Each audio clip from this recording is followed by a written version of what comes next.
Thank you for joining us for CBN NewsWatch. I'm Ephraim Graham. Ahead today, Israel striking the home of an Hamas leader in Gaza as Israeli forces display weapons found in the area's largest hospital, amid questions about how much Hamas actually used that facility as a terror base. The leader of Turkey once again blasting Israel, saying it's carrying out state terrorism.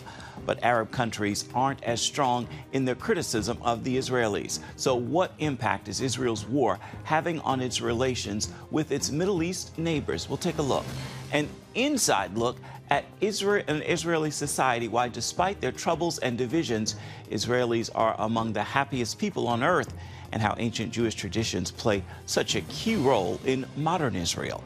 And with so many farmers called up to fight in the war, Israel was short on manpower. So some American cowboys traveled to the Jewish state to help them harvest their crops. We've got those stories and more today on CBN NewsWatch. This is CBN NewsWatch.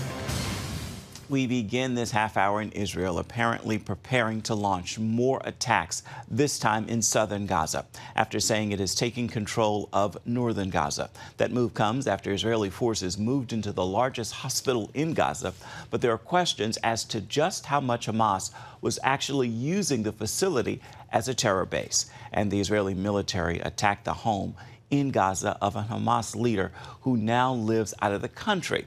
CBN's Chris Mitchell brings us this look at all these events and the impact of Israel's war on Hamas with its Middle East neighbors. Here's his report now from Jerusalem.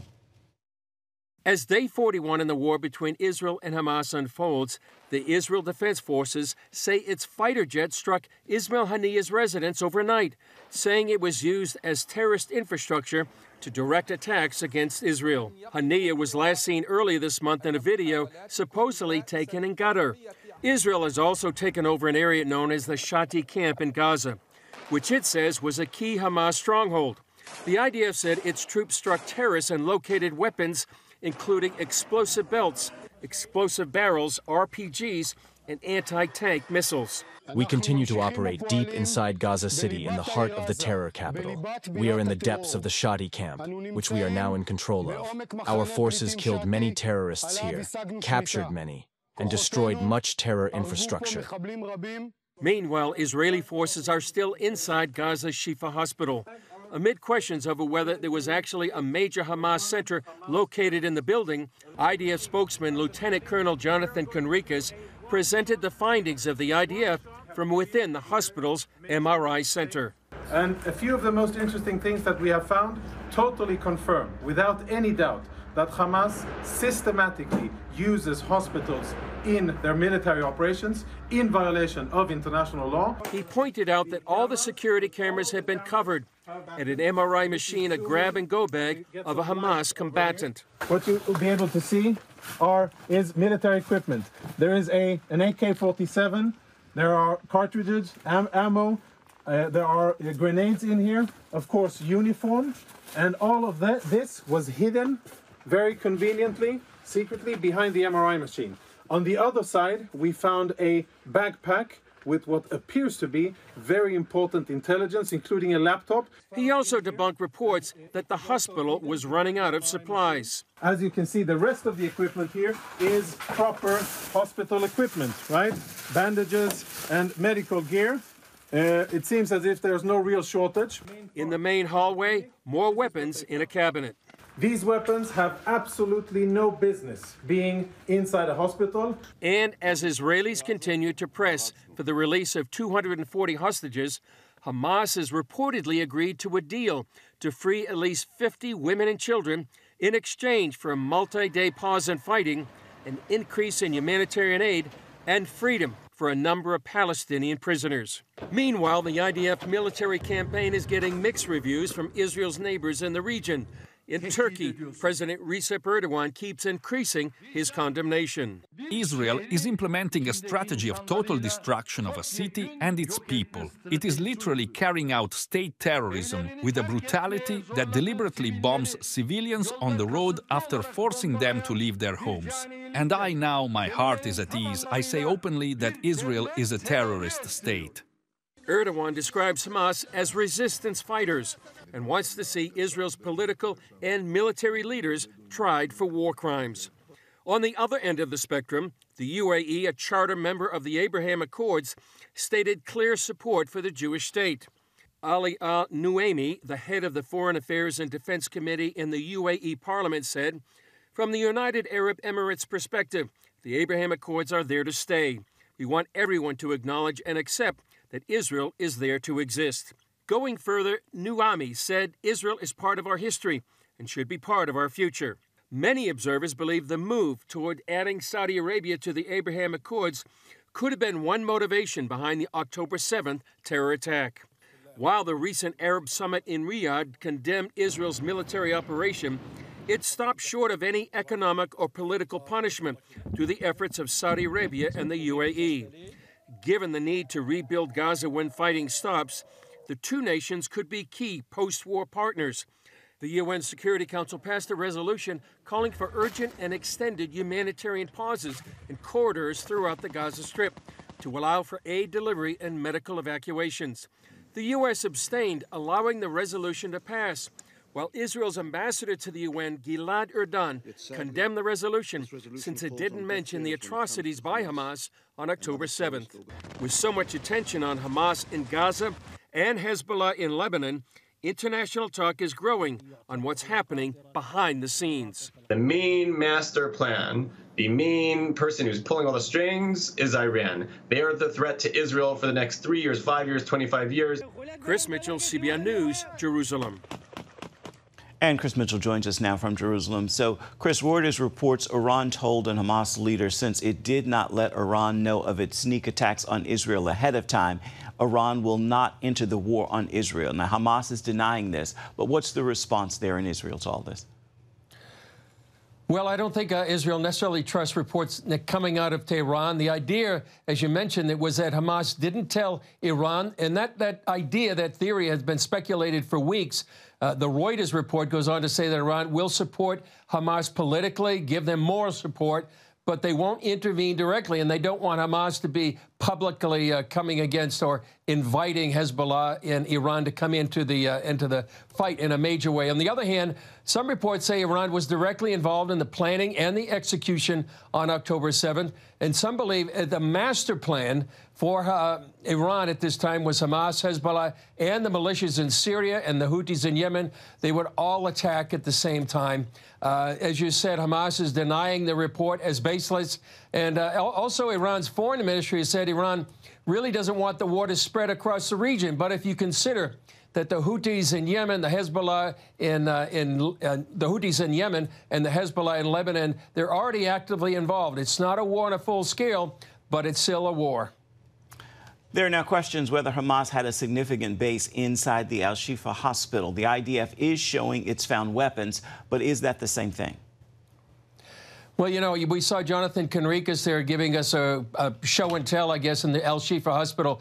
The military correspondent for the Jerusalem Post says what happened at Al-Shifa is a bit anticlimactic, but he also went on to say that the IDF first uncovered a substantial amount of weapons a few days ago in the Rantisi hospital. And the question is, did this allow Hamas to rid the hospital in Al-Shifa of major weapons and time for the top Hamas leaders to evacuate the hospital? There's also one report, Ephraim, that says the medical staff of the Shifa hospital really delayed the IDF for 3 days, and they cooperated with Hamas. And so during that time, they could get rid of some of the evidence, including sealing tunnels with cement and ceramics so they would not reveal the tunnels opening. So we'll see what happens as the IDF continues to look into the Al-Shifa hospital. Israeli opposition leader Yair Lapid is calling on Prime Minister Benjamin Netanyahu now to resign. Are there cracks of unity in the Israeli government?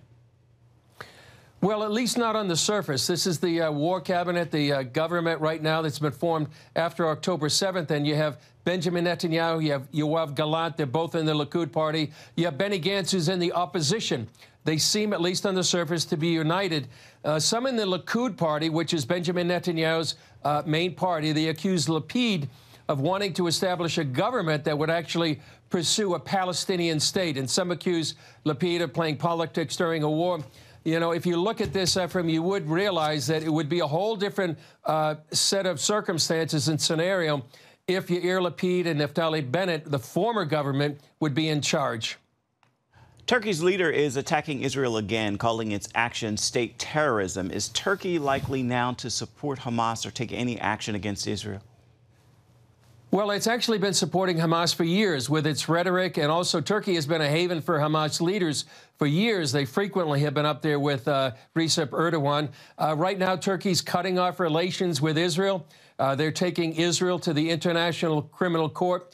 But if it goes further than that, it seems doubtful right now. At least on the diplomatic front, the relations are ending. But whether it goes any more than that, any aid towards Hamas or not, remains to be seen. I'm not sure that's going to happen right now.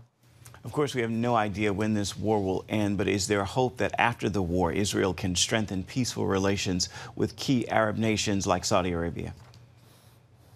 You know, Ephraim, as we had in our report, the UAE actually has been supportive. And we know at the Arab Summit, it really was key that Saudi Arabia and the UAE actually, they stopped any resolution that would punish Israel in exactly what Iran was advocating.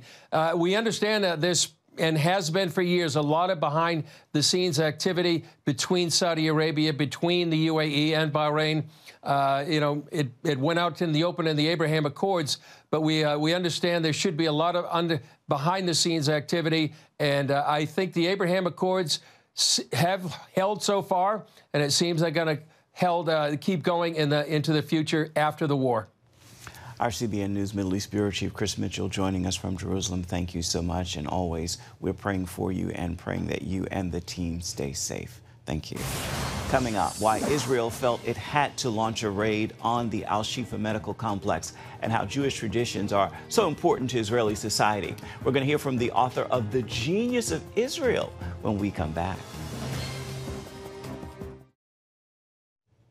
As the ground war in Gaza has intensified, Israeli troops moved in to clear out Hamas terrorists from the Shifa hospital. What they found there went beyond medical equipment.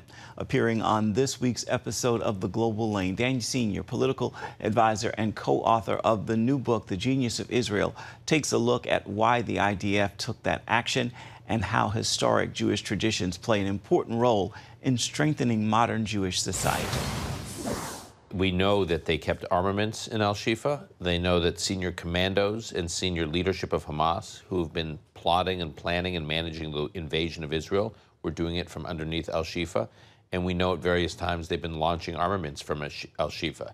So Israel's put in this impossible situation, which is everyone seems to say Israel has a right to self-defense. Certainly many governments in the West say Israel has a right to self-defense. Well, self-defense means getting rid of the enemy. That's the only way Israel can defend itself, if it gets rid of this genocidal actor on its border. And that genocidal actor is purposely co-locating in a hospital. And so Israel has to decide, we have to take out the enemy to defend ourselves against this genocidal attempt, which means, you know, dealing with this hospital where the commanders of the war against Israel are running their operation. And even the Biden administration has said that. If you look at the briefings in recent days from administration officials, they say, look, we know what Shifa hospital has been used as. It's purposely being used as a headquarters to wage this war against Israel. And they took care to get the people out of there. Yeah, they worked on getting people out of there, and they tried to get fuel to the hospital. And the leaders of the hospital were told by Hamas, don't accept the fuel. Don't accept the fuel from the Israelis, because they did not want Israel to get a quote-unquote PR win for giving fuel to the hospital. Israel's not looking for a PR win.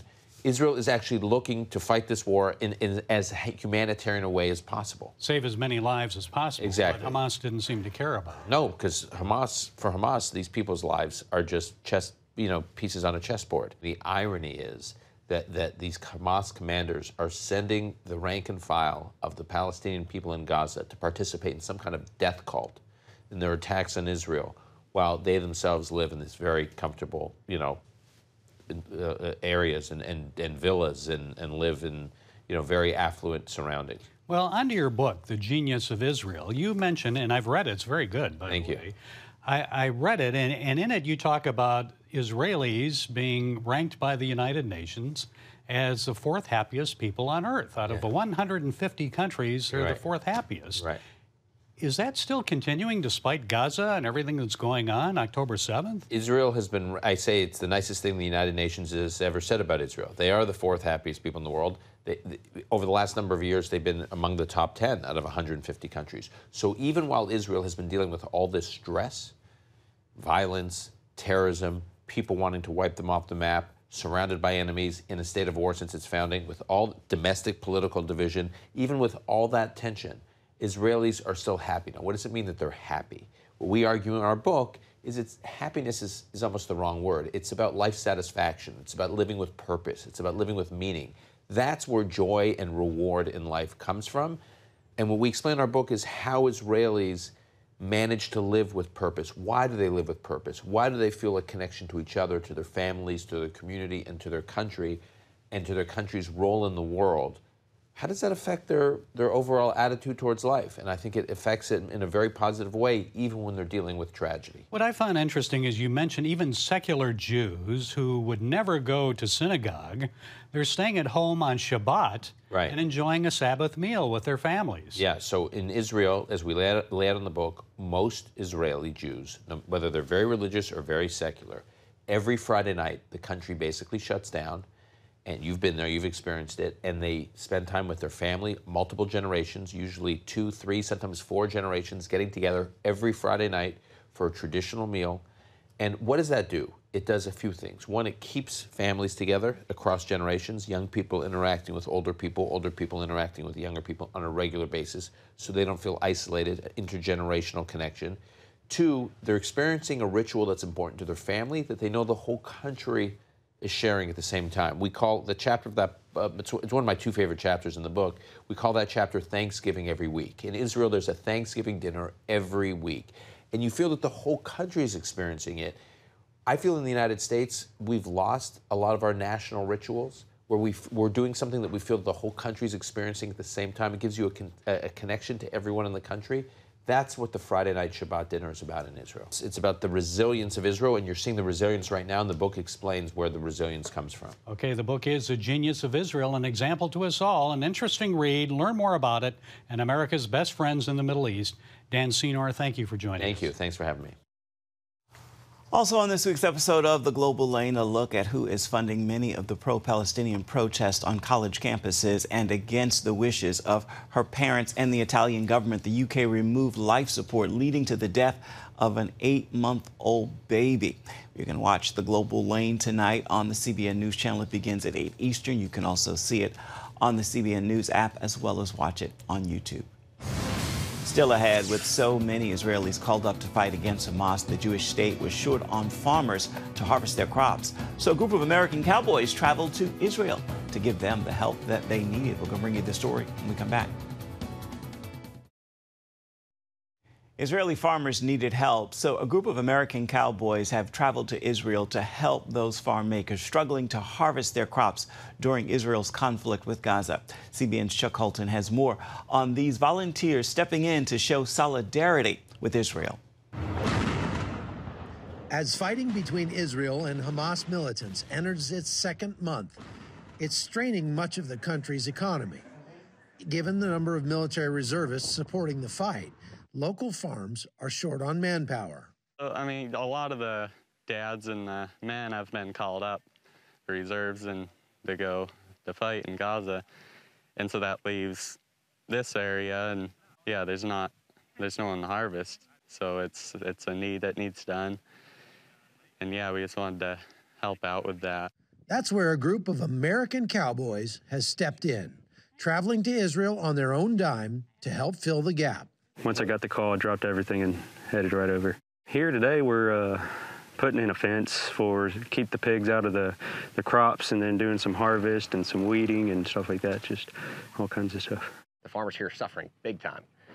So because we've worked in this area for 20 years, obviously we're not going to leave our farmers. We've got 120 farmers in this region that we've helped. So obviously these guys are the guys we're helping. So the cowboys, we're were on their way to come help, and you know, somebody caught them on the way in and took a picture, and it went totally viral. So now I don't think there's an Israeli in the country that doesn't know about the cowboys. But literally, we're staying to task. We've got farms. We're picking zucchini here right now. If we don't pick these things, they're gonna rot, right? We have to pick them.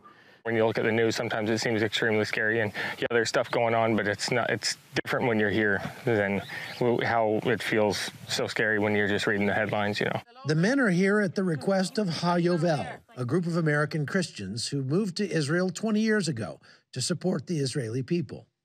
These cowboys have come all the way from the United States at their own expense to stand out here in a field in the hot sun and harvest zucchinis right on the Jordanian border in a field that is essentially surrounded by minefields on all sides. And it might not seem like the way that you'd want to spend your vacation, but for these guys, it's not so much about the work that they're doing here. It's more about the chance to encourage Israelis and let them know that they're being supported from around the world.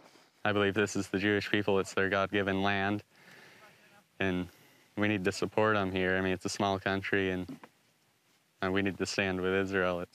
I think it's an important thing to do. Most of these cowboys plan to stay for at least a month, hoping to provide meaningful help to the Israeli people during this difficult time. I'm glad that people are hearing about it, but I don't want to be just, you know, making some show of it or something. I want to be here actually helping the people of Israel and be a legitimate help. From the Jordan Valley, I'm Chuck Holton for CBN News. We'll be right back with an encouraging word for your day ahead. Stay with us.